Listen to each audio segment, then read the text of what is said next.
there and welcome to my video on how to paint a black and white giraffe. It's actually not quite black and white. Yes, it's white, but I'm actually using neutral tint instead of black. Neutral tint is it looks black to the normal eye, I suppose, but it has this really lovely sort of greyy, mauvey kind of tint, which I really like. So if you can get that, I definitely recommend it. The brand I use is Damage for this neutral tint.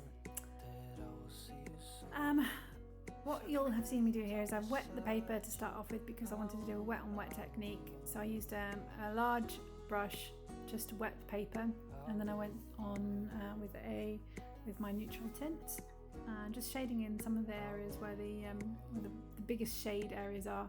Now with watercolour, you always work from light to dark, so you can see there's a very light coat down where the shadows are, and I'm just going over now with the darker tones.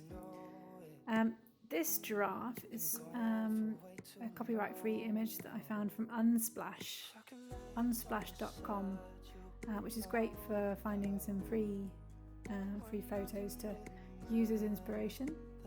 There's a few of those websites. Pixabay is another one, and there's also a Facebook group called Free Reference Photos for Artists, which I use. So here it's the same story really. I won't keep going on, but you just build up and build up and build up tone. To draw, I started off with an outline drawing of this giraffe, and I have to say, did I cheat? It's not cheating, it's just more efficient. So what I did is it was a colour image to start off with, and I do recommend, if you can do black and white in particular, that you change your image into grayscale so that you can get a good sense of the tones and the values. So I downloaded the photo from Unsplash, changed it to grayscale, I put it up on my computer, and because the paper that I'm using here is about almost A3, I decided that I would project it on my TV using the HDMI cable, and I just traced the giraffe. I can draw. I could have drawn that shortcut, and so if you're not great at drawing, I definitely recommend doing that, or if you just don't have much time, do that. So once you project it on the TV, turn off the lights, and then you've got a nice outline. There's my top tip. Don't tell anybody. So as you can see here, I just keep going over with any dark the photo up on the laptop right next to me so I can see all the time. It's also a good idea to print them out, but I'm too much of a miser to print off my images. So I had the laptop right there.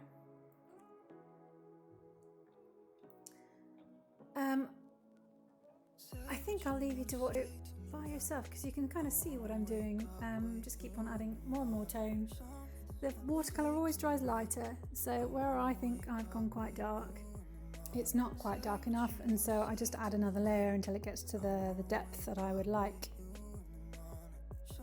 Always be making comparisons between your darks and your lights. So for example here on the neck, is the dark that I'm doing there on the neck same level of dark that I've got around the ears, for example?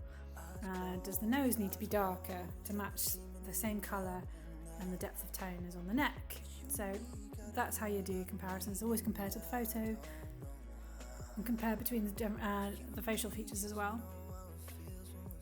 Now black and white is a really good way to just understand how to use values. As soon as you start getting colour involved, it does confuse things a little bit. So how do you know a dark is a red is a darker tone than a green, for example? So actually turning any colour photo into black and white does help for those purposes. Anyway, I shall stop rambling on and let you enjoy the rest of the video with a bit of music. Thank you for watching. If you did like this video, if you do like it, then I would love it if you could like it and subscribe for more videos. Happy viewing. I don't know how. You and me just know how it feels when we're falling in love. Say what you